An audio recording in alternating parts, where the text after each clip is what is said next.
hopes to have a government by Saturday. Giorgia Meloni, who is the new prime minister designate of Italy. She got the nod from President Sergio Mattarella after her big win in recent elections.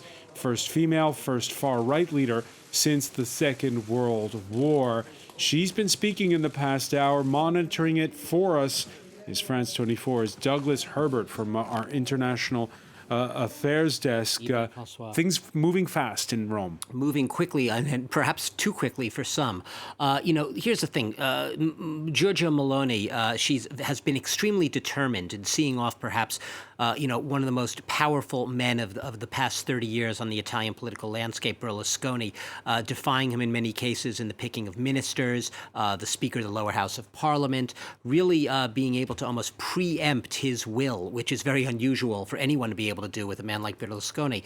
But what she faces now, by her own admission, are incredible challenges both on the domestic and international front. Italy, like everyone else across Europe, is facing those soaring gas prices, the war in Ukraine, the fallout from the war in Ukraine, and perhaps this is the reason why she and her very divisive coalition partners, Matteo Salvini, Silvio Berlusconi, who seem to be in many cases at odds, that's putting it mildly, have been able to literally bang their heads together and at least present what appears to be a united front. Now, because this week we saw Berlusconi blame Volodymyr Zelensky for the war in Ukraine. Blaming him for the war in Ukraine, blaming both Ukraine and the West for basically giving Russia no excuse but to invade, parroting Putin's talking points about the invasion, and also talking up his great renewed friendship with Putin, whom he said, I'm among his top 5 friends.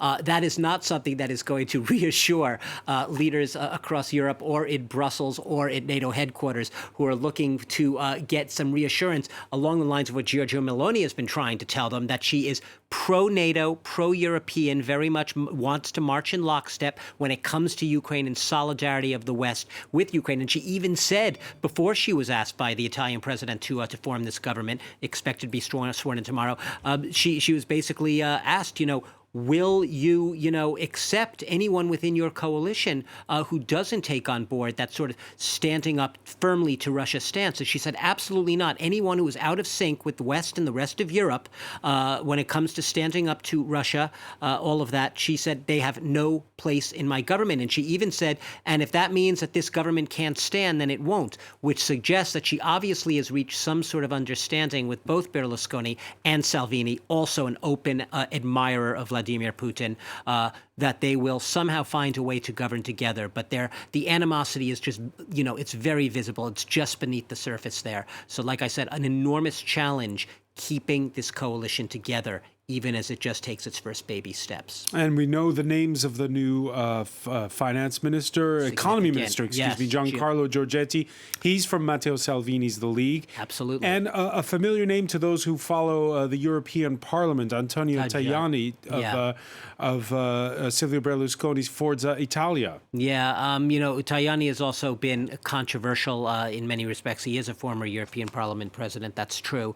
But he's also been very much out there with very right, some would say hard right views when it comes to European politics. But the reassuring presence, I think, is the first one you named, to the finance minister, Giancarlo Giorgetti, who is basically, he was, Mario Draghi's government, his former minister as well. So the fact that she is turning to a steady hand on the financial front, given what I was just saying about Italy having to face enormous challenges on the financial and economic front right now, that will perhaps soothe a lot of frayed nerves in Europe who are wondering, will she turn to a technocrat? Will she turn to some right-wing populist who has absolutely no economic acumen, but will appeal to the people? She seems to have taken the safe choice. French president, he's due to meet his Italian counterpart on Sunday.